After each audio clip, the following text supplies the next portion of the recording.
અહીંયા સરસ મજાના છે બે. એટલા કંટોલા મળ્યા છે.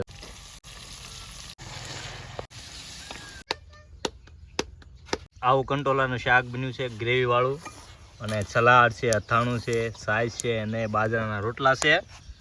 નમસ્કાર દોસ્તો, અને આપણે જો આવ્યા છીએ કંટોલા વીણમાં. કંટોલા ઘણા મોંઘા હોય છે, એના ભાવે લગભગ અત્યારે જે 200 થી 300 રૂપિયા કિલોના ભાવ હોય છે. તો અમારે કંટોલા કઈ રીતના મળે છે અને કંટોલા કઈ રીતના થાય છે હાલો તમને બતાવું. આ કંટોલાનો વેલો છે અને જો એમાં ફૂલ આવેલા છે, અને કંટોલા પણ અંદર આપણે ગોતવાના. જો આ નાનું મોટું કંટોલા આવેલું છે, અને આ રીતના આવી વાડ હોય છેડે, એના ઉપર કંટોલા હોય. તો આગળ વાડ છે, એમાં બધે આપણે કંટોલા ગોતશું. આખી વાડ છે ને વાડ ઉપર વેલો છે, અને ઉપર સુધી તો કંટોલા છે.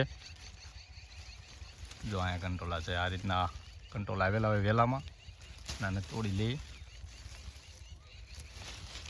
જો આ કંટોલો જો પાકી ગયેલું છે, અને આ લાલ કલરના છે ને એના બીજ છે, તો આપણે એના બીજ લઈ લઈ. જો આ છે કંટોલું, અને અંદર એના જે લાલ લાલ કલરના બી. એટલા કંટોલા મળ્યા છે. જો હજી આપણે આગળ બીજા વેલા જઈએ એટલે આપણે શાક થઈ એટલે ગોતી લઈ.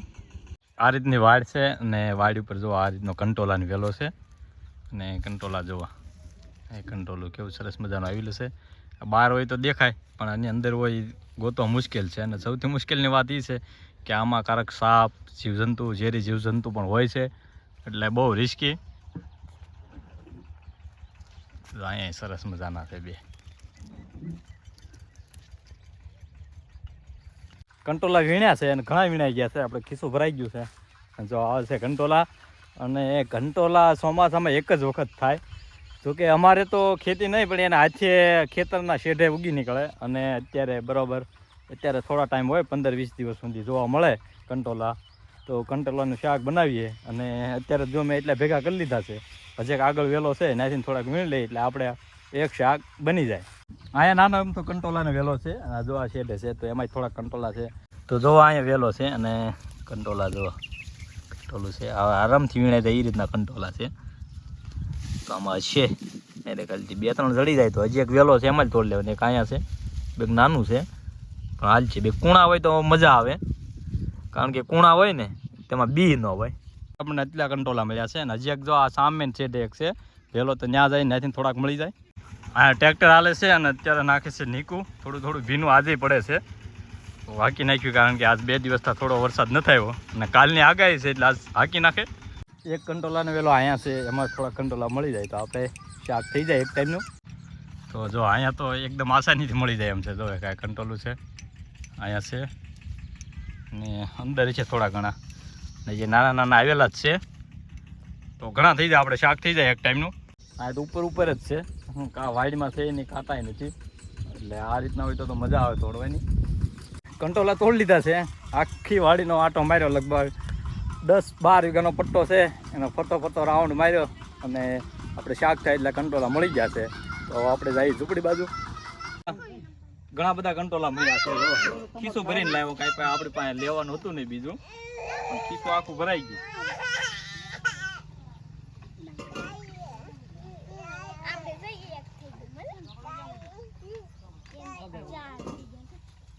એટલા કંટોલા મળ્યા છે, અને હજી આપણે ઝૂંપડી પાસે જ એક વેલો છે, અને આપણે ઝૂંપડી છે અને બાજુમાં જ એક વેલો છે. અહીંયા છે કંટોલાનો વેલો, તો એમાં થોડાક હોય તો એમાં જ થોડાક લઈ લઈ.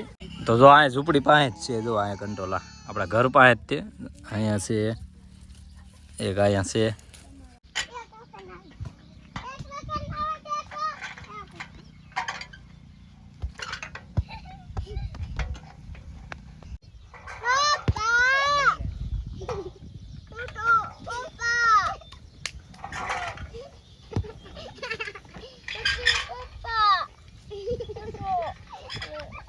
આ ભાગમાં પણ નીકું નખાઈ ગઈ છે, અને વાતાવરણ પણ સરસ મજાનું છે. આજે તો જો મગફળી કેવી લીલીછમ મસ્ત થઈ ગઈ છે, અને વાતાવરણ જે ખુલ્લું તો થયું જ નથી. તડકો આવે એવું તો હમણાંથી ઘણા દિવસથી વાતાવરણ નથી થયું, અને 2 દિવસથી વરસાદ નહોતો આવ્યો, તો ઝરમર આવી જાય છે.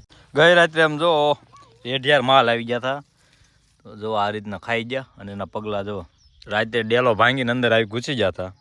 તો ઘણો એટલામાં બધું ખાઈ ગયા છે, અને અહીંથી આખી સિંગમાં આગળ સુધી હાલ્યા નાખી વાડીમાં બધે હાલીને બધું રૂંધી નાખ્યું. અને મગફળી જો એકદમ સરસ છે, મોટી મોટી થઈ ગઈ છે ને ઓળી ભેગી થઈ ગઈ છે. અને હવે આપણે હુયા બેઠવા મળ્યા છે, મગફળીને હુયા બેઠવા મળ્યા છે. જો તો અહીંયા આવશે મગફળી, આમાં જો આ બધા છે મૂળિયા છે, એમાં છીંગો આવશે. બપોરનો ટાઈમ થવા આવ્યો છે અને આપણે લાવ્યા હતા કંટોલા, અને આજે બપોરે બનાવવાનું છે કંટોલાનું શાક. તો તમને કહી દઉં કે તમને ખબર જ હશે કે કંટોલા શરીર માટે કેટલા હેલ્થી અને શરીર માટે ફાયદાકારક છે. એક તો એ 100% ઓર્ગેનિક છે અને એના ફાયદા પણ ઘણા છે. અને ચોમાસામાં ફક્ત એક જ વખત આપણને જોવા મળે છે, પછી કંટોલા કાંઈ આખો વર્ષ જોવા મળે નહીં. તો આપણે કંટોલાની સિઝન છે.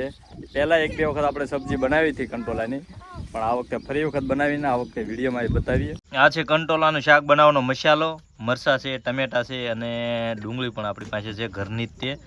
અને તો મસ્ત મજાનું ગ્રેવીવાળું કંટોલાનું શાક બનાવવાનું છે. છોકરા જો રમે છે, ઘડીક ટ્રેક્ટર લઈને ઘડીક ખટારા લઈને. આ જો હું શેની માથે બેઠી છે અને આ જો રમકડા ઢગલો કર્યો છે અમારા જયવીરભાઈ. જો જયવર્ધન ને જયવીર. હા જોયું, ભણવા નથી જવાનું આજ? રજા છે, રજા છે આજે. ક્યાં મેળો છે? શેનો મેળો? આજે રવિવાર છે તો છોકરાને રજા છે, બાળ મંદિરે રજા છે અને પ્રાથમિકમાં પણ રજા છે.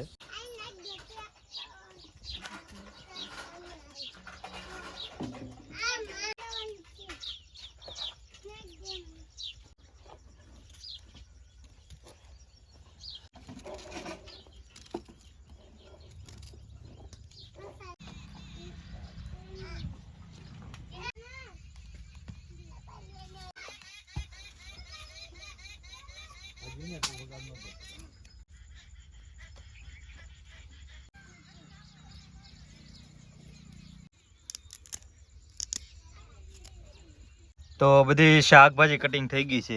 જો આપણે આ રીતના કંટોલાના નાના નાના લાંબા ટુકડા કર્યા છે, અને થોડાક ટમેટાના ટુકડા, થોડાક મરચાં, ડુંગળી અને ગ્રેવી માટે આજે આ ટમેટા પીસવાના છે અને થોડીક ડુંગળી અને મરચાંની ગ્રેવી કરવાની છે. તો આ રીતનું મસ્ત સ્વાદિષ્ટ આપણે કંટોલાનું શાક બનાવવાનું છે. અહીંયા છે રસોડું અને આપણી પાસે જો એકદમ માટીના દેશી વાસણો છે અને આપણે દેશી રસોડું જ છે, આપણે માટીનું જ છે આખું. અને દેશી ચૂલા પર આપણે બનાવવાનું છે કંટોલાનું શાક.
બપોરનું જમવાનું બની ગયું છે અને મસ્ત મજાનું સ્વાદિષ્ટ કંટોલાનું શાક બનાવી નાખ્યું છે અને બાજરીના રોટલા સલાડ.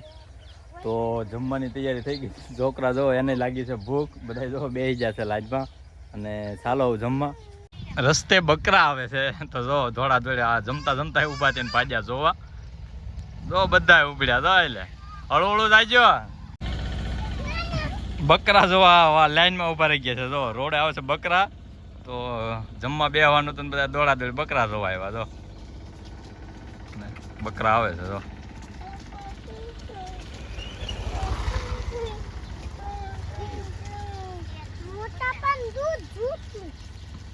બકરાનું દૂધ જોતું.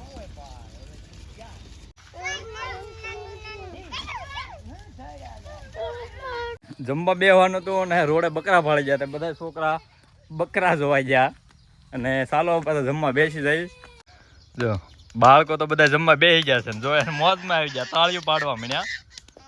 અને જો આવું કંટોલાનું શાક બન્યું છે ગ્રેવી વાળું, અને સલાડ છે, અથાણું છે, સાઈઝ છે અને બાજરાના રોટલા છે. અને જો બધા જમવા બેસી ગયા છે. જો બાજતા જાય પાછા. જો તો જો જમવા બેસી ગયા છે અને જમવામાં જો સરસ મજાનું બધું છે. બાજરાના રોટલા, કંટોલાનું શાક, સલાડ, છાશ ને જો બાળકોને મજા આવી છે. બધા ગોળ ગોળ રાઉન્ડમાં બેસી ગયા છે. કાળુભાઈ જા રોટલો ખાય છે.